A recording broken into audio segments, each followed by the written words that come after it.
Está começando o Empíricos Podcast, o seu podcast semanal sobre investimentos. Eu sou a Larissa Quaresma, analista de ações da Empíricos Research, e hoje apresento este programa com o Matheus Spies, que é nosso analista macro. Seja bem-vindo, Matheus. Obrigado pelo convite, Lari. Eu que agradeço, é sempre um prazer ter você aqui. É bom quando a gente faz de duas pessoas que dá para aprofundar mais nos assuntos, né? Que são hoje inflação nos Estados Unidos acima do esperado, saiu essa semana, e a gente vai entender se isso ameaça o ciclo de corte de juros pelo Federal Reserve. Além disso, nós vamos falar também da inflação brasileira, que está acelerando e corre o risco de romper o teto da meta neste ano de 2024. Mas será que isso justifica todo o pânico do mercado esses últimos dias? Além disso, é claro, o tradicional compra ou vende com Tesouro IPCA+, Bradesco e Tesla. Olha só, antes da gente entrar nos assuntos de fato, eu queria te convidar para conhecer gratuitamente o Empíricos 10 Ideias, que é a nossa carteira mensal de ações pela qual eu sou a responsável. É só clicar no link que está na descrição. Todo mês eu seleciono 10 ações que eu considero serem as melhores para bater os principais índices de mercado. Vamos lá, Matheus. Inflação nos Estados Unidos. O CPI, que é a inflação do consumidor, veio acima do esperado em setembro. O dado foi divulgado no dia 10 de outubro, quinta-feira, e teve um grande peso, dado que na semana passada o payroll, que é o dado de mercado de trabalho, também tinha surpreendido muito para cima. Então, naquela coisa de vai ter soft landing, não vai ter soft landing, destacou-se a importância de ter, na verdade, uma inflação convergindo, independente da força da atividade. Só que veio um pouquinho acima do esperado. Na visão mensal subiu 0,2%, a expectativa era 0,1%, ou na visão anual subiu 2,4% na comparação com setembro do ano passado, versus expectativa de 2,3%. E o núcleo dessa inflação, que exclui energia e alimentos, que são itens aí mais voláteis, também veio marginalmente acima das expectativas. O que eu quero saber é o que você acha que isso significa para o nosso processo de corte de juros nos Estados Unidos. Olha, era o que a gente estava esperando, porque a gente vem falando há bastante tempo como estamos dependentes de dados. Então, assim como o Federal Reserve, as autoridades monetárias, se elas ressaltaram alguma coisa ao longo dos últimos meses, é que estamos muito dependentes de dados. E a inflação de hoje conversa com os dados de emprego que tivemos na semana passada, que também vieram acima do esperado. O relatório JOLTS, o relatório ADP, o payroll, todos eles mostrando uma economia americana muito robusta. Daí tivemos a nova indicação do Fed de Atlanta, um dado muito volátil, mas que mostra a projeção de PIB para o trimestre, em termos analisados. Para o terceiro TRI apontou mais de 3%. Em outras palavras, uma economia ainda muito robusta, uma inflação ainda muito resiliente e com falas, aí sim, porque tem muita gente falando assim, a fala vai direcionar a política monetária. A fala sinaliza para onde eles estão prestando atenção. O que vai indicar para onde a gente vai caminhar é o dado. Então a gente sempre tem que se ater ao dado, porque esse pessoal tem trocado de opinião como se muda de roupa. Tem falado bastante isso. Então a gente tem que prestar atenção no dado. O que os dados estão nos dizendo? Que provavelmente o ciclo de flexibilização vai ter uma mudança de ritmo. Algo que já foi debatido, e a gente viu isso na ata, que foi divulgada nessa semana também, no próprio comitê. Mesmo os membros que votaram em favor de um corte de 50 pontos no início do ciclo de flexibilização, comentaram que estavam indecisos, alguns deles, né? Formalmente só houve um membro, a Bowman, que votou por corte de 25. Os demais votaram todos 50. Mas houve um debate, 25 ou 50, que era o debate que acontecia no mercado também, que a gente via de maneira implícita na curva de juros. E daí, depois da reunião, houve essa empolgação, início de corte, o mercado colocou muito corte na curva de juros, como tem feito há bastante tempo. E daí, começou-se a especular outro corte de 50 pontos em novembro. De primeiro, eu já fiquei um pouco ressabiado, porque o próprio dot plot, que é aquele gráfico de pontos, não sinalizava isso. Ele sinalizava para o resto do ano mais 50 pontos, ou seja, a gente tem mais duas reuniões, mais dois cortes de 25 ou mais um corte de 50, não necessariamente seguido desse. Podia fazer que nem o BCE tem feito, né? Para e corta, já fez isso algumas vezes. E daí a gente entra, né, numa dinâmica na qual o pessoal fica mais atento aos dados. E daí esses dados conversam com o quê? Redução do ritmo de flexibilização. Eu acho que é isso que passa pra gente. Vai mudar o vetor? Não. Ainda acredito em queda gradual ao longo do resto de 24, ao longo de 25, queda gradual da taxa de juros, o que Costuma ser bom para ativo de risco. Mas a sua pergunta foi muito feliz porque ela trouxe o termo soft landing.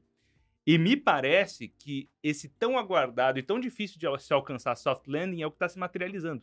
Por isso a gente está tendo corte de juros, observa até algum grau de normalização na economia, mas é muito mais lento do que se pressupunha. Então você não tem uma convergência por grande medo do mercado, que a gente viu nos preços no início de julho, viu no início de agosto, viu no início de setembro, que é um medo de recessão. Então, se a gente afasta essa chance de recessão e a gente converge com queda dos juros diante de uma normalização, bom para ativo de risco. É o que a gente chama de Goldilocks. A gente falou disso já no passado. Sim. É os cachinhos dourados, né? Nem muito quente, nem muito frio, é morno. E aí sim, é um cenário super positivo para ativos de risco global. De maneira global, a gente fala dos Estados Unidos, que está em bull market, né? Rally pra caramba, batendo recorde nos fechamentos. Mas outros mercados que sofreram muito com a sensibilidade da taxa de juros nos Estados Unidos também deveriam responder positivamente. A exemplo do Brasil, que sofreu tanto, né? A gente viu isso do terceiro tri para o quarto tri de 2023, a gente viu no primeiro tri desse ano, a volatilidade na curva de juros afeta os ativos brasileiros de maneira muito gritante, porque a gente tem vários problemas que também afetam a nossa curva, então a gente fica muito mais sensibilizado. E daí seria uma dinâmica positiva, não fosse os problemas que o Brasil tem, né? Mas, pelo menos, a janela internacional me parece interessante, no sentido de que haverá corte de juros, ainda que mais gradual do que se pressupunha, e não teremos uma recessão. É isso que o dado tem nos passado, em termos de mensagem. Eu concordo com você e eu acho que isso é muito bom, mas, por outro lado, o fato da economia americana estar tão forte, assim, não tão forte, como você colocou, morno, né? Não é superaquecido. O fato da economia americana estar forte e o fato de os juros lá fora caírem de forma mais gradual do que anteriormente se pressupunha, eu acho que tira um pouco a pressa desse capital sair dos Estados Unidos. Você não acha? É válido. Porque, assim, poxa, a economia americana vai desacelerar, tá desacelerando, olha, tá desacelerando num ritmo bom. Vamos procurar aqui outros mercados em que ainda tem crescimento e tudo mais. Agora, não, a economia tá bem, muito bem, obrigada, né? E o juro vai cair devagarinho, né? Então, assim, eu acho que o sentido, ele permanece. Nesse sentido, eu concordo com você. Mas eu acho que perde-se um pouco da velocidade dessa movimentação. O ímpeto, talvez. O ímpeto, Pode ser, é uma tese válida. Talvez, assim, mas eu acho que ainda assim é positivo. Acho que de todos os cenários possíveis, tá no campo de alguns dos melhores possíveis. Como o soft landing é algo raro mesmo, a gente precisaria, em geral, ter uma recessão depois de um aperto, principalmente depois de um aperto monetário tão agressivo quanto a gente viu. Nessa subida de juros foi muito agressiva em muitos países, alguns deles, por exemplo, a União Europeia nunca viu, na zona do euro, né, especificamente, nunca viu um juro tão alto, quem dirá por tanto tempo, né?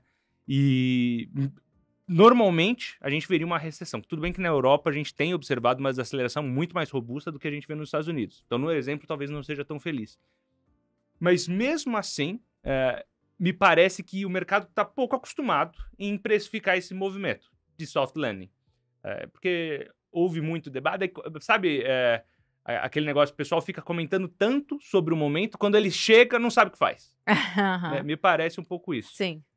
E como é um ponto de inflexão, uma transição delicada essa que está sendo feita pelo Fed, é natural que haja essa incerteza. Só que, para mim, na concepção geral, o mais importante é a direção. Por mais que, de fato, talvez não haja esse ímpeto, seja uma coisa mais gradual, mas até prefiro. Esses movimentos muito eufóricos me assustam. Olha o que aconteceu na China, né, com a questão dos estímulos. Voou na segunda metade de setembro, entra outubro caindo, capotando. Total. Daí é um respiro. Quando é muito vibrante, as correções costumam ser tão vibrantes quanto, porque daí você não dá tempo de ponderar, ajustar, fazer um negócio de maneira sóbria. É um negócio emocionado, passional. Daí não fica tão legal. Agora, um movimento mais gradual, tudo bem, não vai ter aquela grande porrada, talvez, mas a longo prazo talvez seja um belíssimo movimento de alta de ativos, entende? Mais sustentável, até, de repente. Muito mais sustentável. De repente é até melhor. Vai racional, né? Vai com fundamento, porque com fundamento o movimento ele se sustenta. Aliás, só aproveitando, você ia falar algo? Não, assim, são sempre cenários e probabilidades associadas, né? Então, assim, esse é o cenário base. Não significa que não haja um cenário alternativo. Existem cenários alternativos no qual isso não se concretiza, se materializa de fato. Mas me parece que a gente está convergindo para isso. Isso aí.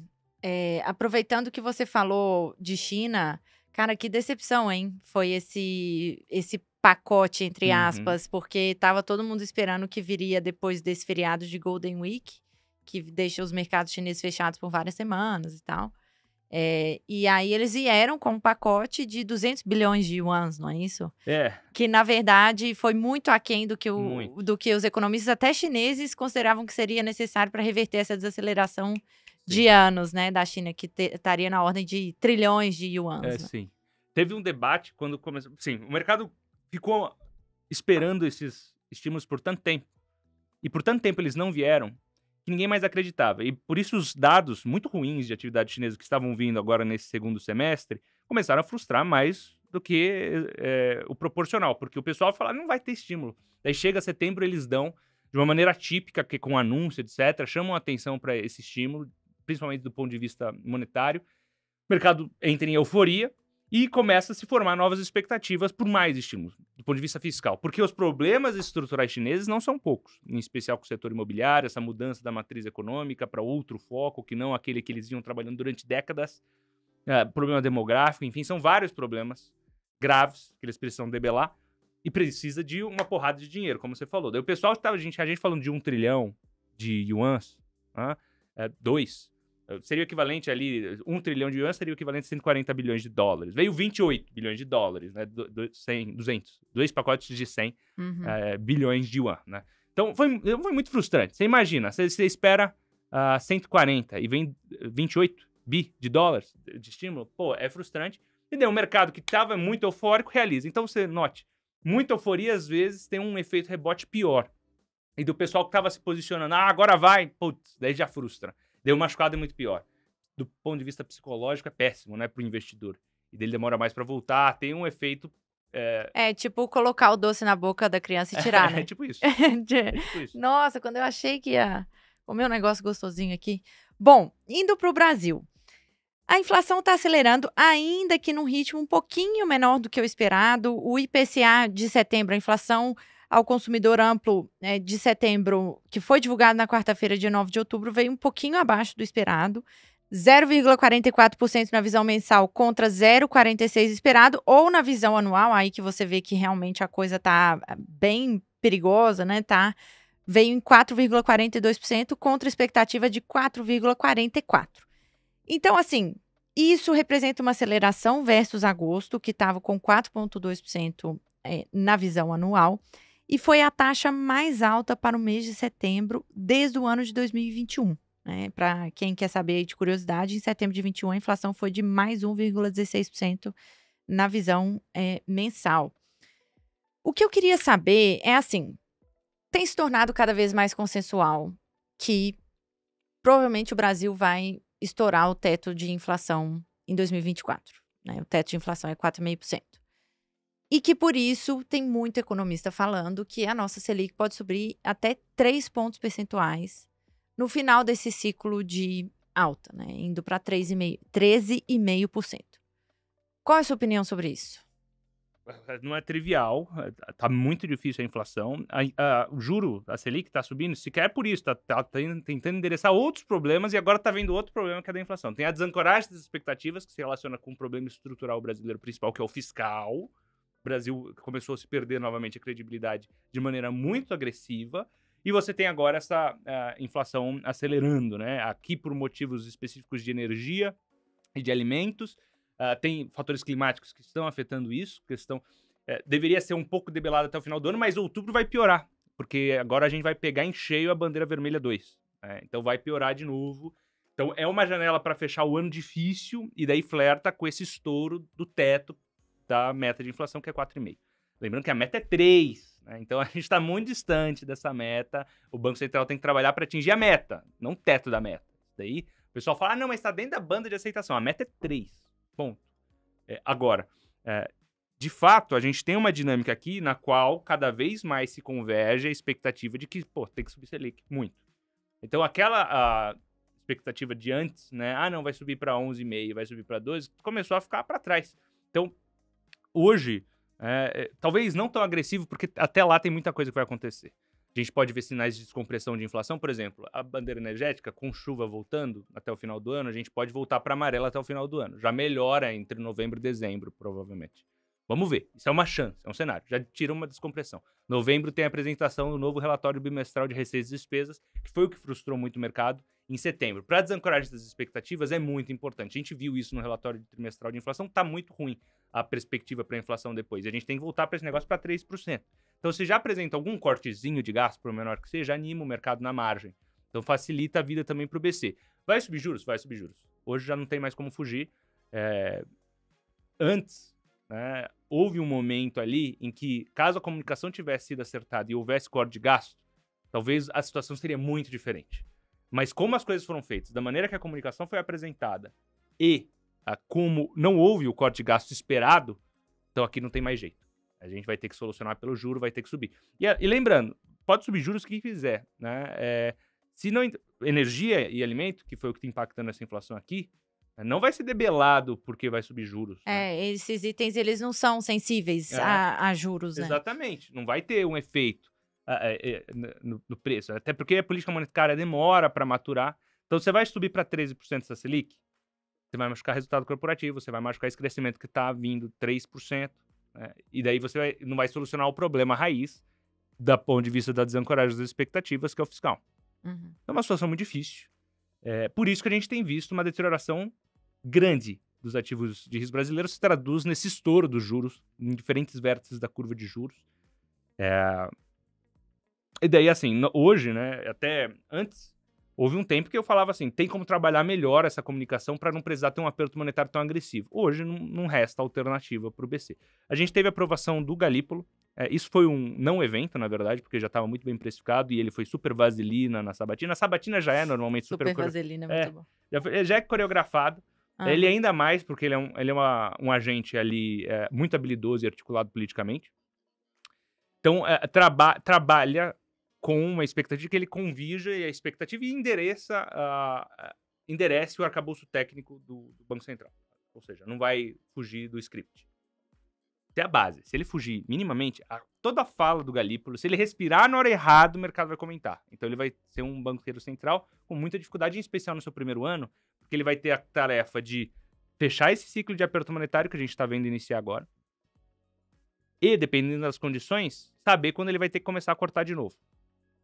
Fora os outros problemas que ele vai ter que debater dentro do Banco Central, como a questão de tecnologia, que avançou muito nas entregas durante a gestão do Roberto Campos Neto. Agenda BC+, exatamente. Open Banking. A autonomia do BC orçamentária, que está no Congresso. Não sei se vai ser aprovado esse ano. Talvez fique para o ano que vem, daí ele vai ser um dos responsáveis por articular isso. Ele vai ter esse interesse? Então tem muita coisa no prato dele e vai ser uma gestão difícil. Queria estar na pele dele. Mas tem um caminho ainda no qual a vida deles pode ser facilitada com o ciclo contínuo de queda de juros nos países centrais, lembrando que até o final do ano 80% dos bancos centrais vão continuar cortando juros, e o mínimo de responsabilidade fiscal possível para tirar um pouco de pressão desses vértices mais longos da curva. Voltar a ancorar minimamente a expectativa do ponto de vista fiscal. Mas olhando para o mercado, você acha que, assim, justifica? O Ibovespa chegou a fechar na quarta-feira abaixo de 130 mil pontos. O índice preço-lucro está em 1 dígito. Voltou a ficar em 1 dígito, 9 vezes. Você acha que isso justifica? É para tanto, né? Tem um exagero natural, porque há um pessimismo no ar. Já é um tempo, né, que os ativos brasileiros estão. Em reais, existe muita atratividade, realmente, nos preços brasileiros. Subindo juros, o carry trade vai possibilitar que haja mais gordura. Mas se você fizesse a conversão de carrego, essa atratividade é diluída quando você vai para uma moeda forte. Então de fato, um juro real grande e vai aumentar, até mesmo porque outros países que a gente compete no carry trade, por exemplo, México, estão cortando juros. Então, assim, a nossa gordura frente ao juro americano vai aumentar. Vai ser o suficiente para melhorar tanto o carrego de modo a atrair muito investidor estrangeiro? Sim, vai atrair, mas talvez não tanto porque tem nossos problemas para debelar. Então, assim, não é trivial. Por que tá tão barato há tanto tempo? Porque não é trivial o caminho brasileiro. Dá para fazer certo. Tem um caminho aqui, tem um cenário positivo possível, que envolve, inclusive, as eleições de 2026. no qual as coisas se materializam muito bem. E daí aqui, a gente observando esses ativos, se torna uma excelente oportunidade de compra. Ao mesmo tempo, não são ativos para qualquer um, né? Precisa de estômago, porque a gente tem visto muita volatilidade. A gente tem 3 meses muito bons para 2 meses terríveis. É isso. Esses voos de galinha que vão continuar nesse intermezzo até que haja um mínimo de previsibilidade possível. Aí daí não tem rating da Moody's que mude um pouco desse jogo, sabe? Até participei de uma conferência com o pessoal da Fitch, que é uma concorrente da Moody's, né? Outra agência de rating que não vai dar upgrade para o Brasil, já deu no ano passado. Falou assim, tem 2 traves aqui, falta para Moody's falta 1 para o grau de investimento. Não vai acontecer no curto prazo. Para a Fitch falta 2, que é a questão da verificar a sustentabilidade do crescimento e o fiscal. O que a Moody's estava prestando muita atenção quando deu o upgrade era no crescimento. Que, francamente, eu não vejo muita sustentabilidade, considerando que você tem muito de gasto impulsionando aqui esse crescimento, e esse gasto coloca a trajetória de endividamento do Brasil num rumo perigoso. Então, Sim. não me parece sustentável. Então, você precisa melhorar essa trajetória, voltar a ter um crescimento sustentável ainda aqui num patamar menor, normalizar essa inflação, cair os juros, e daí você pode voltar, pode voltar a ter o grau de investimento. Não é um caminho fácil, não é um caminho de curto prazo. Carrego dos ativos brasileiros é, de fato, interessante, né? Tem muita coisa legal, os bond proxies, né, listados em bolsa, que a gente sempre fala. Mas, assim, saiba que vai ter volatilidade mesmo, como a gente tem visto. Mas me parece que há esse exagero, como você falou. Assim, o mercado tá... pico de pessimismo, sabe? Eu tenho essa sensação, e a gente falou sobre isso numa reunião essa semana, né? Que, assim, eu acho que a gente está num momento em que o espectro de possibilidades, ele voltou a se abrir muito. Quer dizer, a gente está indo no caminho Dilma, ou a gente vai, antes de bater na parede, dar meia volta e corrigir a rota. Eu acho que ambos os caminhos, hoje, eles são plausíveis. E quando você tem uma dispersão de outcomes possíveis tão grande, a incerteza fica alta, dinheiro não gosta de certeza, capital não gosta de certeza, e o capital, ele foge, né? Então, assim, e aí tem toda a polêmica, vamos colocar assim, em volta disso, que é um rompimento do mercado com o governo. Eu não, até nem colocaria dessa forma, mas foi uma quebra de confiança mesmo, que gera essa dispersão de outcomes possíveis, né? Eu acho assim, não vejo um outcome extremo para o negativo agora, e nesses momentos de nebulosidade muito alta, eu acho que os preços começam a ficar muito atrativos, né? Porque quando a visibilidade estiver boa, aí já andou, já fez nova máxima histórica e tal e tal. Enfim, você acha que as eleições municipais mudam alguma coisa nesse quadro, principalmente você falando que a solução pode passar pelas eleições de 2026? Muda. E daí antecipo aqui, a gente falou nesse podcast, falamos em relatório, falamos em newsletter, que caminhava para uma desnutrição do partido incumbente no governo federal, no âmbito municipal, e um aumento de espaço dos partidos de centro, centro-direita e direita. Foi o que aconteceu. Isso se materializou. Então, eu não gosto dessa terminologia de cravar, mas a gente cravou isso aqui e deu certo. É verdade, você falou disso aqui no podcast. Antecipamos exatamente isso. Falamos da corrida eleitoral paulista, que era tudo favorável ao incumbente, apesar da presença de um fator, né, inesperado nas eleições que estava ameaçando dividir a direita, mas no final deu o caminho natural, que seria Ricardo Nunes e Boulos, daí converge para a reeleição do Ricardo Nunes, fortalece o Tarcísio. Quem são os grandes vencedores? Né? Os partidos de centro, de direita, o PSD, do Gilberto Kassab, o Tarcísio de Freitas, como um grande nome, criou, né, sustentou o Ricardo Nunes nas costas, né, dobrou a aposta quando todo mundo ameaçou pular do barco. Então, são vencedores e são boas sinalizações para o que pode vir para 2026, no sentido de que nós temos boas lideranças pró-mercado. E aqui, pessoal, né, numa ideia de que a gente tem observado que, para a nossa dinâmica, que o fiscal é muito importante e lideranças pró-mercado dialogam melhor com a realidade de responsabilidade fiscal brasileira. Ponto final. A gente tem o Caiado, a gente tem o Ratinho Júnior, a gente tem o Romeu Zema e a gente tem o Tarcísio de Freitas, né? Sugiro a leitura da peça relacionado com a fala do André Esteves em Nova York, que foi publicado no Brasil Journal. Ele muito falando bom. Também dessa visão que está num caminho em que pode se convergir, porque o governo está numa situação em que ele vê o próprio partido desnutrido, né, não consegue crescer. Os partidos da oposição, que seriam oposição, estão no governo, né? Mas podem fazer frente a ele, né? Porque não concordam com as pautas progressistas, têm outras ideias de país, colocam ele numa situação pressionada, ele toma um calor, né? Porque na volta das eleições ele vai precisar negociar muitos temas que estão na pauta do Congresso, ele vai precisar desses partidos. Porque eles vão estar articulando a base para a eleição de 2026, que pode ter um resultado aprofundando o que já foi 2022, em que os partidos de oposição tomaram o Congresso de maneira mais aprofundada e o governo ficou um governo de minoria, basicamente. Até teve o rally do Congresso de direita, né? Perfeitamente. E é uma coisa que blinda ainda essa percepção. Sim. Entende? Então, tudo isso para dizer o seguinte: as eleições municipais mudam o jogo necessariamente? As eleições municipais não mudam o jogo, mas elas são uma bela sinalização. E a sinalização foi positiva nesse sentido. Sabe uma coisa que eu penso? Se esse resultado, né, vamos colocar aqui, entre muitas aspas, essa vitória da direita e da centro-direita nas eleições municipais, se isso não geraria um efeito rebote do governo de situação radicalizar para o outro lado, do populismo, do gasto, para tentar reverter essa perda de popularidade da esquerda ou da centro-esquerda. O que você acha? Isso seria verdade numa gestão Dilma. O Lula não é a Dilma, por exemplo. Poderia ser verdade. Eu não sei o que ela tomaria de decisão. Ela provou tomar as decisões erradas no passado, por isso que eu uso de exemplo. O Lula não. O Lula é aquele político tradicional, que vai buscar sua sobrevivência. Tem dentro do governo diferentes facetas. Entendeu? Então, não vamos deixar. Tem ministério com partidos de direita, hoje, dentro do governo do PT. Né? Ah, mas é do centrão. Tudo bem, mas é um perfil de partido que tem personalidades ao redor do Brasil, predominantemente de direita. Então a gente converge para uma noção na qual o governo vai ter que endereçar, porque senão Lula 3 vira rapidamente Dilma, né, 2. E que daí a gente sabe o desfecho. Foi o impeachment, duvido que aconteça, né? Até mesmo porque seria um desgaste muito grande. A gente já viveu isso mais de uma vez. Então é um desgaste muito grande para o mercado. Mas me parece que ele fica mais numa situação de endereçar a situação, e buscando caminhar para o centro, e convergir para o centro. Convergir para o centro, principalmente se ele buscar uma reeleição em 2026.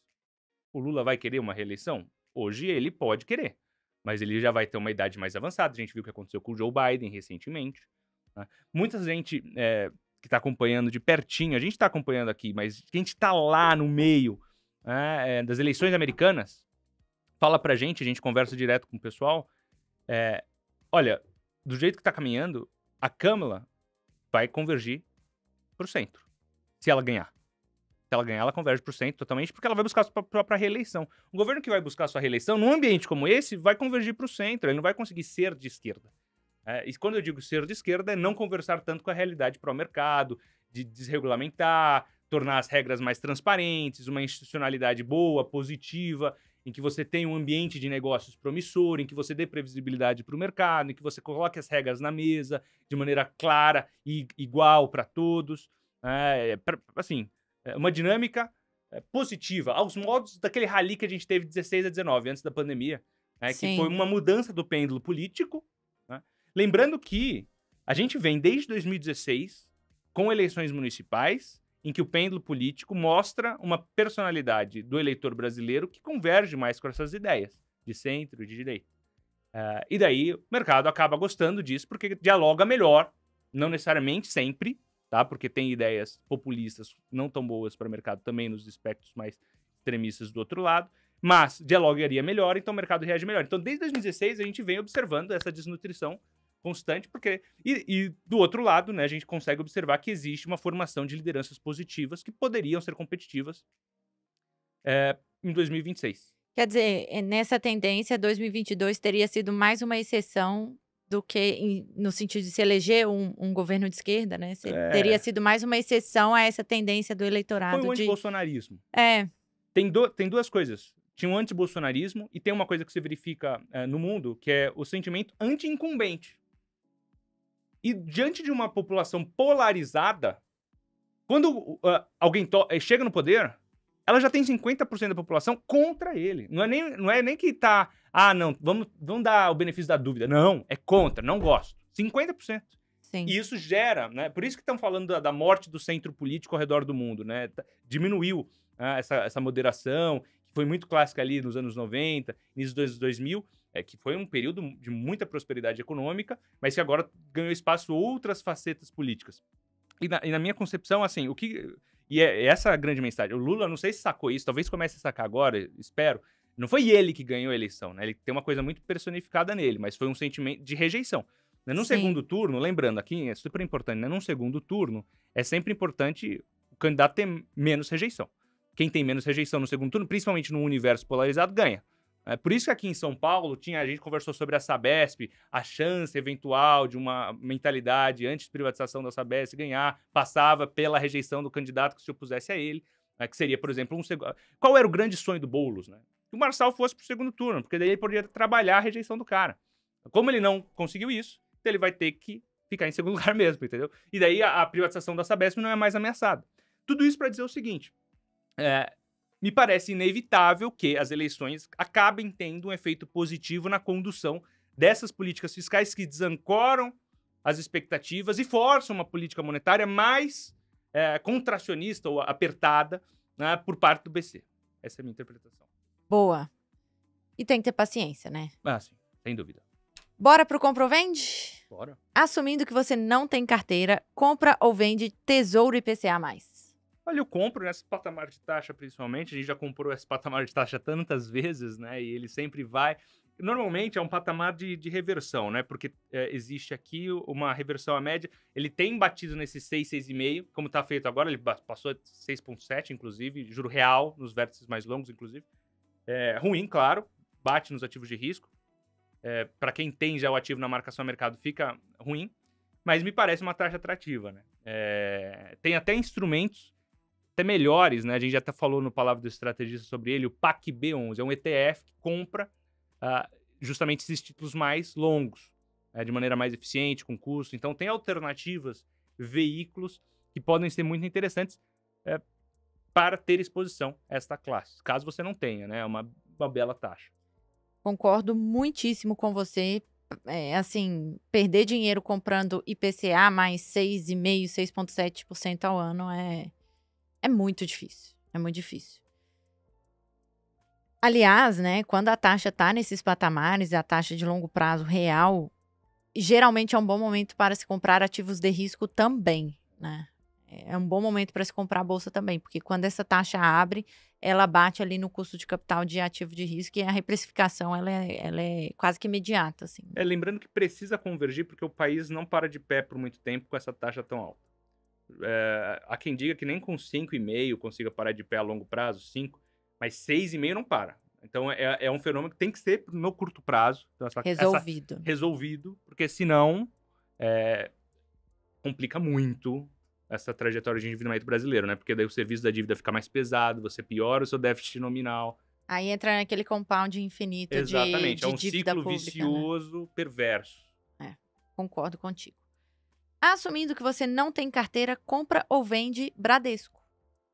Olha, daí eu pergunto pra você, que é a minha guru de bancos aqui. Eu vendo. Eu preferia não fazer nada. Ficar de fora só observando. Mas, já que é para escolher, eu vendo, porque eu até acredito que o turnaround ali tá sendo feito. Um turnaround para adequar as políticas de crédito, reagir um pouco à entrada das fintechs, melhorar a experiência do cliente, tudo isso para conseguir construir um banco mais rentável, com uma rentabilidade acima do custo de capital. Eu acho que isso está sendo construído, eu vejo uma razoável chance deles conseguirem entregar isso, não no médio prazo, talvez daqui 2 anos, né, uma rentabilidade lá mais perto dos 18%, 20%, vai demorar mais um pouco. Entretanto, a ação já precifica isso muito bem. Ela está negociando a uma vez o valor patrimonial dela. Isso precifica aqui uma conta de padeiro, né? Isso precifica um ROI igual ao custo de capital. E não chegou lá ainda. Então, eu acho que não vejo muita assimetria nesse preço. Prefiro vender para comprar Itaú. Maravilha, então eu faço mesmo. Perfeito. Agora, essa eu tô curiosa, hein? Assumindo que você não tem carteira, compra ou vende Tesla? Eu compro. Eu tenho comprado, inclusive, na recomendação do Mercado em 5 Minutos Mais, que é a minha newsletter diária. Tenho comprado já há algum tempo, tá dando 22% de alta em dólar. É uma empresa que passou agora por maus meses, né? Aliás, desde abril ela vem bem relativamente bem, mas da máxima ela cai 40%, né? Mais, em dólares, né? Por quê? Porque ela, por muito tempo, foi o grande nome da inovação no mercado automobilístico, etc. Cara, uma tese caríssima, mas perdeu um pouco daquele sex appeal que tinha, porque vários outros players em várias outras regiões começaram a fazer igual a ela. Seja na China, na Europa, nos Estados Unidos. Agora, não é mais só a questão de carro elétrico. Agora é a questão do carro autônomo. E eu comentei isso essa semana na newsletter. Hoje, né, antes da gente gravar, né, a gente não viu ainda, né, vai ser mais tarde, vai ser depois da nossa gravação. Mas está tendo o Robotaxi Day. Tem outro nome, mas basicamente é a proposta do Elon Musk dos carros autônomos. Ele vai fazer uma apresentação mais sofisticada, tem muita expectativa ao redor dessa apresentação. Até pode ter um efeito nem tão bom, porque tem muita expectativa sendo formada já há alguns meses, desde que ele anunciou isso, e foi postergado já uma vez. Então, porque esse negócio de carro autônomo, né? Veja, já tem outros que estão fazendo isso. O Waymo da Google, tem nomes chineses que estão fazendo a mesma coisa, tem o Cruise, etc. Mas me parece que o nome que ele está trazendo agora, que ele chama de Cybercab, pode ser mais revolucionário ainda. É a grande promessa dele, para mostrar que ele consegue combinar ainda tecnologia, AI e eletrificação de frota numa só tese. Então eu acho interessante para se carregar, não sozinho, não isoladamente, dentro de uma carteira diversificada, mas me parece uma tese interessante, sim. Nessa a gente vai discordar. Tá bom. Eu vendo. Eu acho muito caro. Em termos de valuation, se você for ver, pode vender mesmo. 80 vezes lucro. Assim, é bem caro. Poxa vida, eu acho muito caro. Assim, claro que eu acho que tá no caminho certo, estrategicamente. Não sou a maior especialista em tecnologia, AI, nem perto disso, mas tem que fazer isso mesmo, né? Agora, pagar 80 lucros 2025, eu acho apertado. Bastante. Em termos de valuation, eu concordo com você. Aqui a discussão é outra. A gente não pode cair no valuation na tese, porque senão vai vender mesmo. Muito bem. Com isso, nós fechamos? Perfeito. Acho que é uma das primeiras vezes que a gente discorda no Compra ou Vende, hein? Eu não tenho esse controle, mas pode ser. Eu acho que é uma das primeiras. Bom, antes de você ir embora, caso você não tenha o feito ainda, clique no link da descrição desse vídeo para conferir gratuitamente as 10 ações selecionadas por mim para o mês de agosto aqui no Brasil. Matheus, muito obrigada pela companhia, pela presença e obrigada a você pela sua audiência, atenção e confiança no nosso trabalho. Semana que vem tem mais, hein? Um abraço. Até mais, pessoal.